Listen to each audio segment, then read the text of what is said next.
ఉన్న బంగారాన్ని విడిపించి ఆ రోజు ఆన్లైన్ రేటుకే మేము కొంటాం. Sharma gold company. నమస్తే, వెల్కమ్ టు సుమన్ టీవీ. నేను మీ యామ్ని. ప్రస్తుతం మనతో ఉన్నారు ప్రముఖ ఆధ్యాత్మికవేత్త, ప్రముఖ జ్యోతిష వాస్తు పండితులు బ్రహ్మశ్రీ డాక్టర్ నాయకంటి మల్లికార్జున శర్మ గారు ఉన్నారు. గురుగారితో మాట్లాడి మనకున్న సందేహాన్ని అడిగి తెలుసుకుందాం. నమస్కారం గురుగారు. నమస్కారం. గురుగారు, ఇప్పుడు జూలై నెలలో అండి, అసలు వృశ్చిక రాశి వారికి ఏ విధంగా ఉంటుంది, వీళ్ళకి సంబంధించిన పరిహారం కూడా తెలియచేయండి. తప్పకుండా అమ్మ. ఓం శ్రీ గురుభ్యో నమః. వృశ్చిక రాశి వాళ్ళకు వచ్చేటప్పటికల్లా గ్రహస్థితులు గ్రహగమనగతులు అన్నీ కూడా మనం పరిశీలన చేసినట్లయితే చతుర్థ స్థానంలో శని యొక్క సంచారం, అలానే పంచమ స్థానం రాహు, అలానే షష్టమ సప్తమాల్లో కుజుడు యొక్క సంచారం, సప్తమ స్థానంలో కూడా గురువు యొక్క సంచారం అనేది ఒకటి ఉంది. ఇక్కడ గ్రహస్థితులన్నీ కూడా మనం చూసేటట్టయితే అష్టమంలో రవి, అలానే జూలై 10 తర్వాత నవమ స్థానంలోకి రవి బుధ శుక్రగ్రహ సంచారం అనేది జరుగుతుంటుంది. అలానే ఏకాదశ స్థానంలో కేతు యొక్క సంచారం. అంటే వృశ్చిక రాశ్యాధిపతి షష్టమ స్థానంలో ఉండటం వల్ల ఆరోగ్యపరంగా కూడా గతం కంటే కూడా ఇప్పుడు మెరుగైన ఫలితాలు వచ్చే అవకాశం ఒకటి ఉంది. అంటే దీర్ఘకాలికంగా వ్యాధులున్న వ్యక్తులు, ప్రమాదాలు జరుగుతున్న వ్యక్తులకి కొంత ఉపశమనం ఊరట లభించే అవకాశం ఒకటి ఉంది. అంటే ఆరోగ్యం అనేది మెరుగుపరుచుకునే అవకాశం అనేది ఎక్కువగా ఉంటుంది. అంటే దీర్ఘకాలిక వ్యాధులు ఉన్న వాళ్ళు కావచ్చు, మామూలుగా ఆరోగ్యపరంగా ఇబ్బందులు పడుతున్న వ్యక్తులందరికీ కూడా అనుకూలమైన ఫలితాలు వచ్చే అవకాశం ఉంటుంది. అంటే ఆరోగ్య విషయంలో అయితే ఆరోగ్య హెల్త్ ఈజ్ ఓకే అని చెప్పుకోవచ్చు. అంటే దాంతోపాటు ఈ శుక్రగ్రహాన్ని కూడా మనం వీక్షించేటట్టయితే అష్టమ స్థానంలో శుక్రగ్రహం ఉండటం వల్ల ఉద్యోగంలో కొంత హెచ్చుతగ్గులు ఏర్పడే అవకాశం ఒకటి ఉండటం, అలానే ఇక్కడ హెచ్చుతగ్గులతో పాటు కొన్ని వ్యతిరేకమైన ఫలితాలు ఉండటం, పదవికి రాజీనామా చేసే అవకాశం, చికాకులు కలిగే అవకాశం ఒకటి ఉంటుంది. అంటే ఈ విషయంలో కొంత జాగ్రత్తగా ఉండాలి. ఏమి తప్పు చేయకుండా, పొరపాటు చేసుకోకుండా సమస్యల నుంచి లౌకిక జ్ఞానంతో బయటపడటం అనేది ముఖ్యమైన విషయం ఇందులో. అలానే చతుర్థ స్థానంలో శని ఉన్నాడు. అంటే సాధారణంగా ఏమిటంటే చతుర్థ స్థానంలో శని ఉంటే ఏంటంటే అది అర్ధాష్టమ శని అంటారు. అర్ధాష్టమ శని ఎలా ఉంది? డైరెక్ట్గా ఉంది. ఇప్పుడు వక్రగతిలో ఉన్నాడు. అంటే వక్రగతి అంటే జూన్ 30వ తారీఖు నుంచి కూడా నవంబర్ 15 వరకు కూడా వక్రగతిలో రెట్రోగ్రేడ్లో ఉంటాడు. రెట్రోగ్రేడ్లో ఉండటం వల్ల వీళ్ళకి లాభం కలిగే అవకాశం ఉంటుంది. అంటే తల్లి యొక్క ఆరోగ్యపరంగా ఇబ్బందులు లేకుండా ఉండటం, వాహనాలు కొనుగోలు చేయటం, ఆరోగ్యపరంగా మెరుగైన ఫలితాలు రావటం, దానితో పాటు వాళ్ళకి ఆస్తులు కొనుగోలు చేసే అవకాశం ఒకటి వస్తుంది.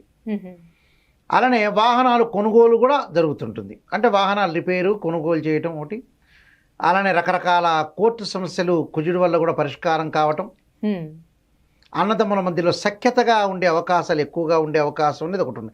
అంటే తెలివితేటలను ఎక్కువగా పెంచుకునే అవకాశాలు ఎక్కువగా ఏర్పడతాయి.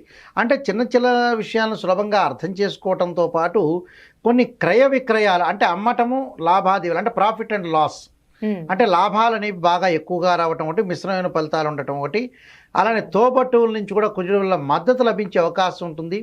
రాజకీయ పరంగా పరిణితి చెందే అవకాశాలు ఉండటం, అలానే ప్రతి విషయంలో కూడా సామరస్యపూర్వకంగా ముందుకు వెళ్ళే అవకాశాలు ఉండటం ఒకటి, సహకారం లభించే అవకాశాలు ఎక్కువగా ఉండటం ఒకటి, జరిగే అవకాశాలు ఎక్కువ ఉంటాయి. అంటే ఇప్పుడు వ్యాపారస్తులకు ఏ విధంగా ఉండొచ్చండి? కొత్తగా ప్రారంభించాలనుకున్నా కూడా వ్యాపారస్తులకు వచ్చేటప్పటికల్లా సప్తమ స్థానంలో బృహస్పతి యొక్క సంచారం, దానితో పాటు నవమ స్థానంలో బుధుడు యొక్క సంచారం వల్ల వ్యాపారంలో పెట్టుబడులు పెట్టచ్చు, వ్యాపారంలో రాణించే అవకాశాలు ఉంటాయి. భాగస్వామ్య వ్యాపారం కూడా బాగా కలిసి వచ్చే అవకాశం ఉంటుంది. ఆర్థిక పరంగా పురోగతి వృద్ధి సంపాదించే అవకాశాలు ఎక్కువ ఉంటాయి. అంటే ప్రతి విషయంలో కూడా సహాయ సహకారాలు లభించే అవకాశాలు ఉంటాయి. విదేశాలకు వెళ్ళే అవకాశాలు కూడా ఎక్కువగా ఉంటాయి. అంటే సంతాన పరంగా కొన్ని ఇబ్బందులు కలుగుతాయి పంచమ స్థానం రాహు యొక్క సంచారం వల్ల. అంటే సంతానం ఇంకా డెవలప్ చెందాలి, మెరుగైన ఫలితాలు పొందాలని కొంత తల్లిదండ్రుల యొక్క ఆలోచనలు ఎక్కువగా మార్పులు వస్తుంటాయి. అంటే వాళ్ళ డెవలప్మెంట్ అయితే చాలు, వాళ్ళు వివాహం చేసుకోవట్లేదు ఏంటి, మా ఆరోగ్యం అంతా మాకు ఏజ్ అయిపోతుందని ఒక ఆలోచనతో మటుకు చేస్తూ ఉంటారు.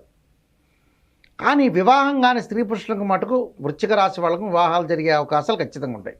దానికి వాట్ ఈస్ ద రీజన్ అంటే గురువు బలం అనేది బాగా ఎక్కువ ఉండటం ఒకటి గోచారీత్యా, శుక్రగ్రహం యొక్క బలం ఉండటం వల్ల కూడా కళత్రకారకుడు వివాహకారకుడు శుక్రుడి యొక్క బలం ఉండటం వల్ల కూడా వివాహానికి సంబంధించిన కార్యక్రమాలు వీళ్ళు ప్రయత్నం చేయొచ్చు. ప్రయత్నం చేస్తే సఫలీకృతం అవుతాయి. అంటే వృత్తిపరంగా ఉద్యోగాల్లో కొన్ని మార్పులు జరుగుతాయి వీళ్ళకి. వృత్తికారకుడైన రవి బుధుడు శుక్రుడు కలిసి కర్కాటక రాశిలో సంచారం చేయడంలో వృత్తిపరంగా కొన్ని మార్పులు జరుగుతాయి. అంటే ఇప్పుడు విద్యార్థులకు ఏ విధంగా ఉండొచ్చు అండి? విదేశాల ముందా? జూలై విద్యార్థులకు వచ్చి విదేశాలకు వెళ్ళే అవకాశం ఉంటుంది, కొంతమంది కంపెనీ త్రూ వెళ్ళే అవకాశం ఉంటుంది, మంచి విశ్వవిద్యాలయంలో సీట్ వచ్చే అవకాశం ఉంటుంది. అంటే పోటీ పరీక్షల్లో కూడా ఉత్తీర్ణత సాధించే అవకాశాలు మెండుగా ఉంటాయి. అంటే వృత్తిపరంగా కర్కాటక రాశిలో రవి యొక్క సంచారం వల్ల భాగ్యస్థానంలో ఇక్కడ రవి బుధ శుక్రుడు యొక్క సంచారం వల్ల వృత్తిపరంగా అనుకూలంగా ఉంటుంది. అంటే భాగస్వామ్య వ్యాపారం కూడా బాగా కలిసి వచ్చే అవకాశం ఉంటుంది. ఆర్థిక పరంగా లాభాలు ఉండే అవకాశం అంటే ఆవేశపడుతూ ఉంటారు వీళ్ళు. అంటే ఆవేశం తగ్గించుకోవాలి. సంతానపరంగా ఇబ్బందులు అంటే ఈ 2 సమస్యలు ఉంటాయి వీళ్ళకి. మిగతా సమస్యలన్నీ కూడా వచ్చి వెళ్ళిపోతూ ఉంటాయి అలాగా. అంటే వివాహాది శుభ కార్యక్రమాల్లో పాల్గొనే అవకాశాలు ఉంటాయి. వాటిల్లో కూడా శుభ కార్యక్రమాలు, దానితో పాటు వివాహాలు జరిగే అవకాశాలు ఉంటాయి. ప్రేమించిన యువకులకు కూడా వివాహాలు జరిగే అవకాశాలు ఎక్కువగా ఉంటాయి. అంటే ఇవన్నీ కూడా వీళ్ళకి అనుకూలమైన పరిస్థితులే ఉన్నాయి వృశ్చిక రాశి వాళ్ళకి. గతంలో శని బాల, ఇప్పుడు బాగున్నాడు. గతంలో గురువు బాల, ఇప్పుడు గురువు బాగున్నాడు. గురువు ఏప్రిల్ నుంచి మారాడు కాబట్టి వీళ్ళకి మంచి స్థానంలోనే ఉన్నాడు. ఆలోచించాల్సిన వృశ్చిక రాశి వాళ్ళకి మెరుగైన ఫలితాలే ఎక్కువగా వచ్చే అవకాశాలు ఎక్కువగా ఉంటాయి. అంటే ఈ రాశి వారికి సంబంధించిన పరిహారాలు అంటే ఏంటండి అసలు? తప్పకుండా వీళ్ళు పరిహారం చేసుకోవడం, విష్ణు సహస్రనామ పారాయణం చేసుకోవాలి. ఓం నమః శివాయ పంచాక్షరితో పాటు తత్పురుషా విద్యే మహాదేవాయ ధీమే తన్నో రుద్ర ప్రచోదయాత్ అనే మంత్రాన్ని, ఆరోగ్యం అనేది మెరుగుపడుతుంది, ఇంకా మెరుగుపడాలి మనం ఆలోచనతోటి. శరీరే జర్జరీభూతే వ్యాధిగ్రస్తే కళేబరి ఔషధం జాహ్నవీతోయం వైద్యో నారాయణ హరి అనే మంత్రాన్ని చక్కగా చదువుకుంటే వీళ్ళకి మంచి రిజల్ట్స్ వచ్చే అవకాశం ఖచ్చితంగా ఉంటుంది. దాదాపుగా టోటల్గా వీళ్ళకి 85% ఎవ్రీథింగ్ విల్ బి ఓకే అని చెప్పుకోవచ్చు. మంచి పరిహారం తెలియజేశారండి. ధన్యవాదాలు మీకు. నమస్కారం. సుమన్ టీవీలో మీ పర్సనల్ అండ్ బిజినెస్ ప్రమోషన్స్ కోసం కింది నెంబర్కి కాంటాక్ట్ చేయండి.